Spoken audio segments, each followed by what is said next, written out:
Hey, do you know what sounds like fun? Let's start an argument about alignment on the internet. That conversation on today's episode of the Local Disaster Tour Guide.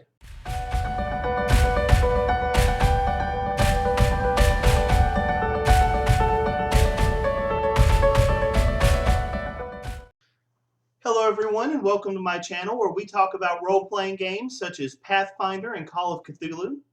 My name is Mark. I am the Local Disaster Tour Guide, and I am here to say that the appropriate alignment for storytellers everywhere is neutral evil. Feel free to argue about that in the comments down below. While you're there, like the video, share the video, even subscribe to the channel. All of those things help this channel to grow. And with the YouTube stuff out of the way, let's go ahead and get into today's topic, which is alignment. Now, I will say real quick that alignment is a morality system in RPGs, and honestly, there are a lot of different morality systems out there. And the conversation that we're having today, you could apply this to any morality system that you find in a game. I'm just using alignment because it's probably the most famous morality system in RPGs, and it is a very common point of reference for people who play RPGs. So the principles that we discussed today are very broadly applicable, but we're going to focus our conversation in on alignment itself. Today we're going to talk a little bit about alignment and what it brings to our role-playing games. And we're also going to talk about some of the criticisms of alignment, and I'm going to offer some of my insights on the best ways to improve alignment so that we can tell stronger stories at our gaming tables. So I realize that most of the people watching this video are probably already very familiar with alignment, but just so we can have a common frame of reference for the conversation, I will do a quick description of what alignment is. Alignment is a morality system most famously associated with the game Dungeons and Dragons. It has been used by other games that are derivatives of D&D. It is a very famous morality system that offers 9 categories of morality for your player characters. And typically those 9 categories are arranged in a 3x3 grid. You have a vertical axis which tracks good versus evil. You have good at the top, neutral in the middle, and evil at the bottom. Then you have a horizontal axis that tracks lawful versus chaotic. You have lawful on one side, neutral in the middle, and chaotic on the other side. And you combine your position on these two axes to come to one of 9 possible alignments. You have lawful good, neutral good, chaotic good, lawful neutral, true neutral, chaotic neutral, lawful evil, neutral evil, chaotic evil. You can get a wide variety of characters represented in this morality system. You can have everything from the chaotic good rebel who is trying to overthrow an oppressive government. You can have the true neutral archdruid who cares only about balance, particularly with nature. And you can even have the lawful evil tyrant who seeks to crush everything in their iron grasp. The alignment system covers a wide variety of moralities that player characters might possess. As I've said, this is a very famous morality system. It has proven to be a very resilient system. Even though alignment has seen a lot of criticism over the years, it's something that has stuck around. A lot of people will say that they really don't like alignment, and yet it's a component of the game that has shown a lot of staying power. So that raises the question, is alignment a good thing for our role-playing games? And if so, why? So I will say this, I actually think that alignment is a positive thing in role-playing games. I actually think it brings something very important to the table. I believe that alignment gives us an important framework for making a character's beliefs and values impactful during the game. I think that is very valuable, and I think it gives an opportunity for excellent storytelling. Think about all of the fantasy tropes that rely on a person's belief system influencing their story. On the lawful versus chaotic scale, how many times have we seen a warrior who is obsessed with the concept of honor and who is driven by their desire to be seen as honorable. On the good versus evil scale, how many times in our stories have we seen a character who is able to resist the temptation from the evil vampire because of the purity of their heart? These are tropes that we love and that we use constantly in our stories. And I think alignment gives us a framework to tell stories like that at the gaming table. I think it is very valuable for that reason. Now, quick aside, you may be asking, do I absolutely need a mechanical system for morality in order for that to be part of my character? The answer is no. There are some games that really don't have morality systems. Call of Cthulhu is a good example. It really doesn't have a morality system. It focuses instead on the concept of sanity. And I love that game, and I've played a lot of characters in that game. You don't necessarily need alignment or another morality system. But when you put alignment in place, you're creating a mechanical framework that allows a character's beliefs and values to have a real impact on the story that goes beyond simple flavor. Yes, you can have elements of your character that are purely flavorful, and that's fine. But mechanics can enhance that flavor. For an example that is in alignment, think of the concept of the family heirloom in fantasy literature. We have seen plenty of characters who are wielding their grandfather's blade. And sometimes that's all that it is. But in a lot of stories, the blade has an additional magic when members of the family are wielding it. That tangible benefit enhances the flavorful aspect of the character, and I think that the same is true when we talk about alignment. Putting mechanics in place for beliefs and morality can enhance that aspect of our characters. Still, I think it is fair to say that alignment has seen its fair share of criticism over the years. So I would like to take some time to talk about those criticisms and talk about how we can address them at the gaming table. There are three specific criticisms that I would like to talk about today. First, alignment is too rigid. Second, alignment is lacking in nuance. And third, alignment is unrewarding. Now, that first criticism that I mentioned, alignment is too rigid, this is by far the most common criticism I have seen of alignment as a mechanic. And I think we have all seen a game that has been ruined by this. Alignment becomes this rigid box, and our characters are trapped inside of it. We are not allowed to play our characters the way we want to play them because our alignment prevents us from doing so. I think we've all seen a game ruined when someone said, I can't do blank because my alignment is blank. This is really frustrating, but I'm going to be honest, the solution to this problem is very simple. Alignment becomes too rigid when dungeon masters and players see alignment change as a bad thing. This is probably connected to classes where there is an alignment requirement, such as paladins, but we have been conditioned to see alignment change as a bad thing. And to be honest, it probably isn't. A character that never changes is a boring character. That's a pretty easy rule of good writing. If our characters never change and never grow, then what we have is a weak character.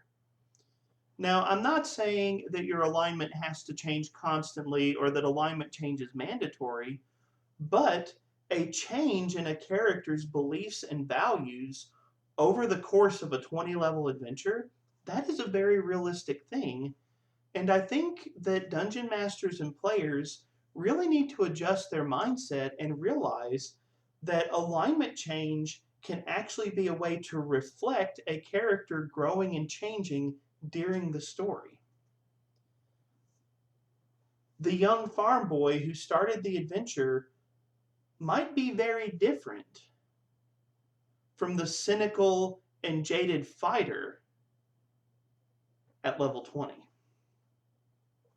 So, in addressing this problem, really all I have to say is Dungeon Masters, please stop using alignment change as a way to penalize your players.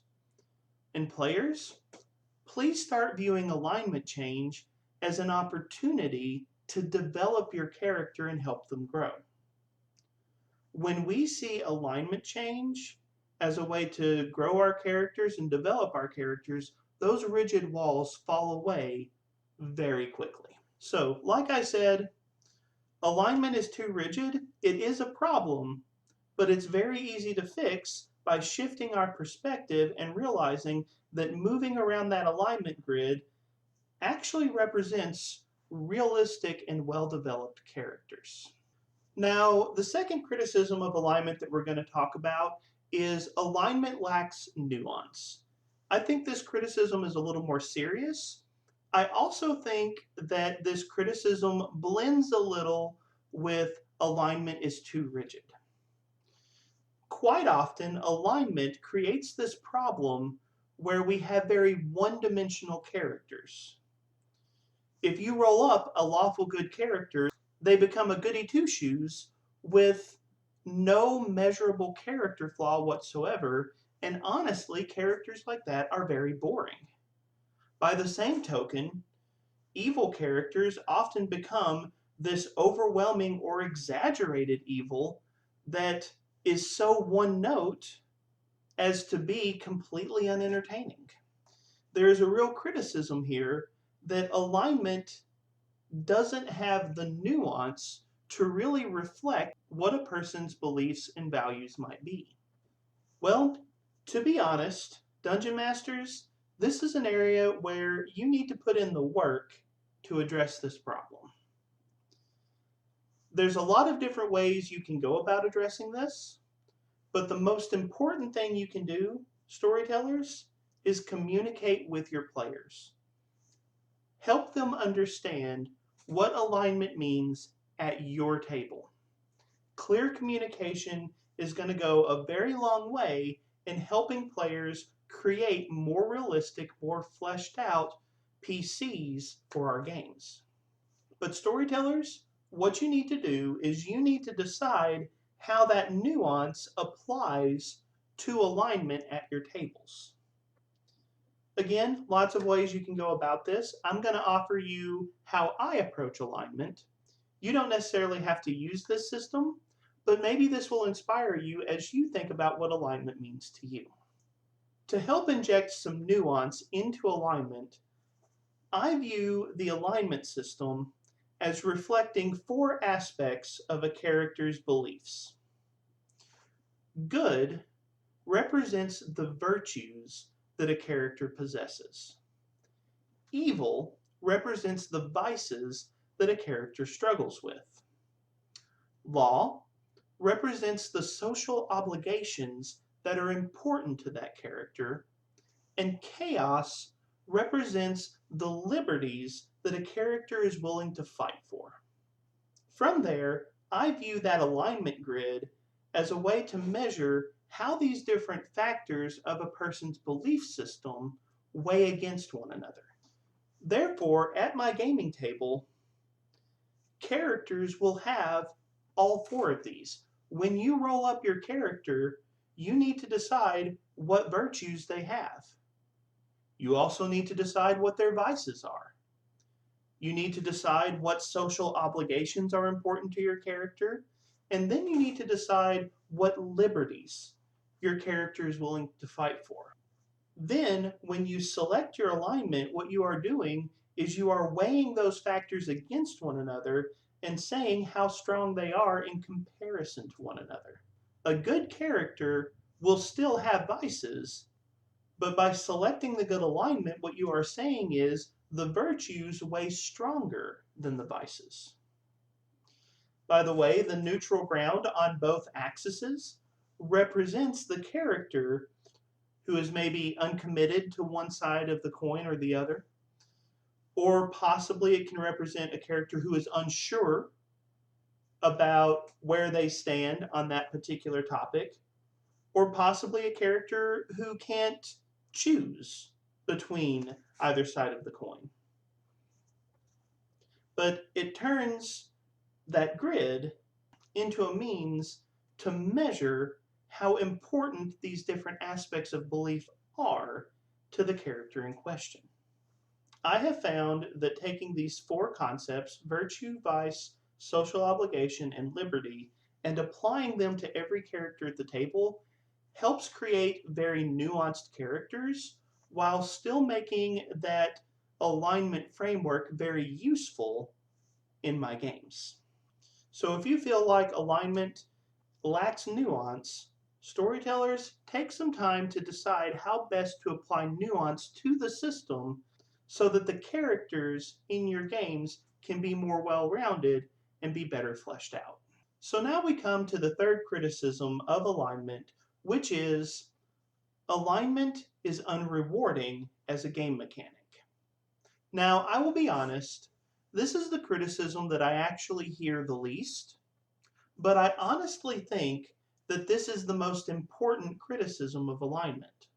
We've actually brushed up against this already, where we talked about alignment is often a prerequisite to access certain things. A classic example is that paladins must have a lawful good alignment.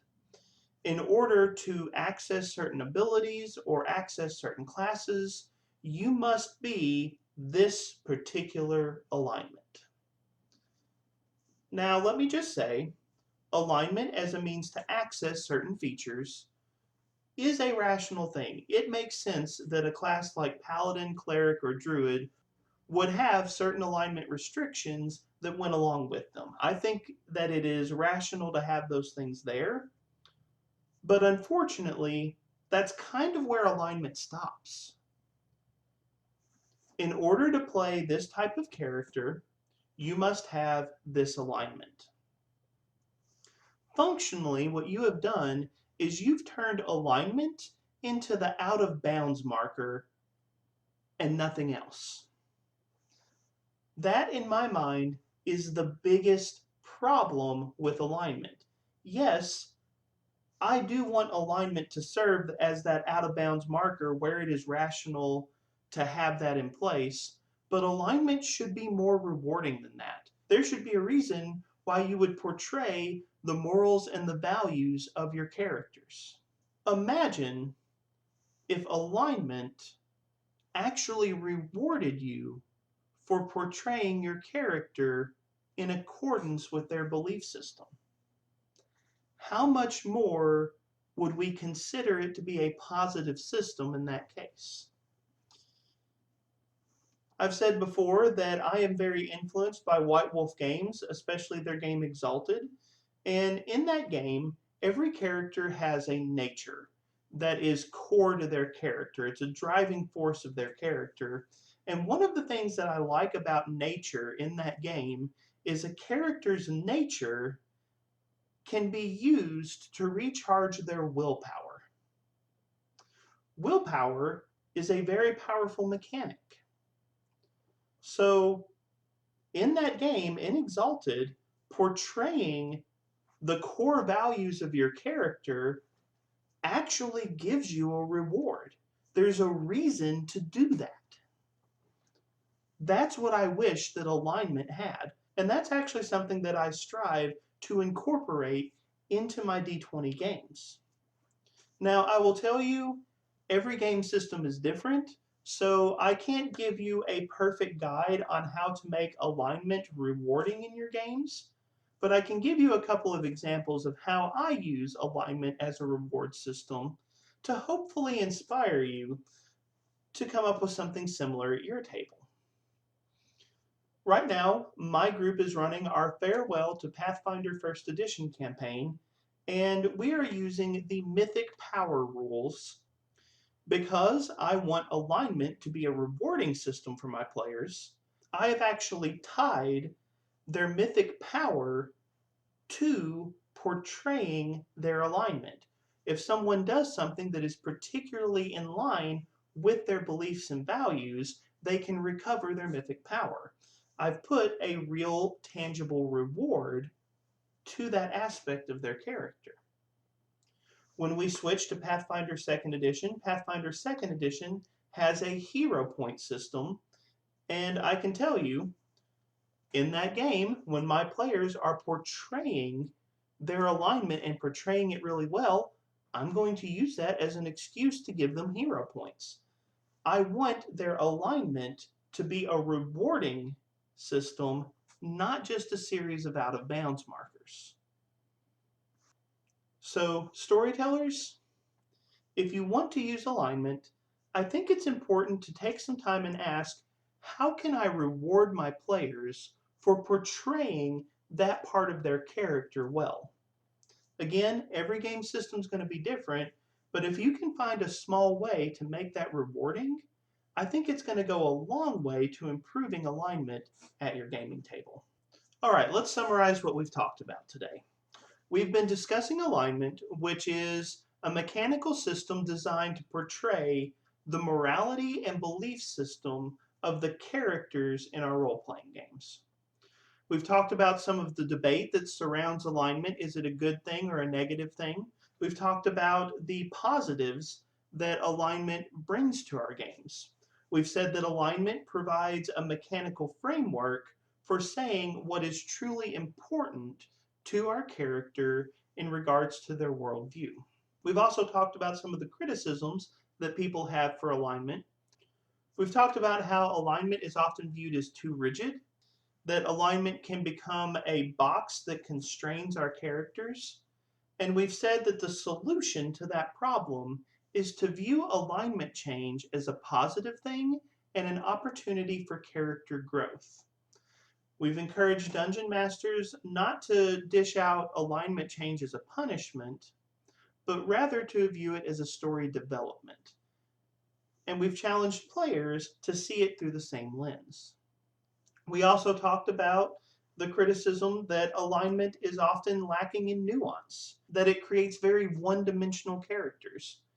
And we've talked about how storytellers need to sit down and think about how alignment applies to their games so that players can develop more well-rounded and fleshed out characters. We talked about my example, viewing the good, evil, law, and chaos spectrum as representing virtue, vice, social obligation, and liberty, and then taking alignment as a means of weighing those different aspects of a person's worldview. From there, we moved on to the third criticism of alignment, which is that alignment is often an unrewarding system. We've talked about how alignment often becomes a series of out-of-bounds markers, and when you only use it as an out-of-bounds markers for player characters, ultimately that system is unrewarding. We want alignment to be a mechanical reward for good role-playing. And so we talked about how as storytellers, we should find ways to reward players for portraying their alignment and portraying it well. We used a couple of examples from my games, such as tying alignment to mythic power in Pathfinder 1st Edition, or using alignment to dish out hero points in Pathfinder 2nd Edition. But as storytellers, we need to focus in and find those opportunities to make alignment a rewarding system rather than just those out-of-bounds markers. I believe that the criticisms of alignment can be addressed if we are deliberate in thinking through how we want alignment to be used at our gaming tables. But now it's your turn. Storytellers, how do you address alignment at your games? What do you do to help your players develop more rounded characters? And what suggestions do you have to help make alignment a better system in our games? Thank you for joining me. I'm Mark, the local disaster tour guide, and I hope you have a wonderful day.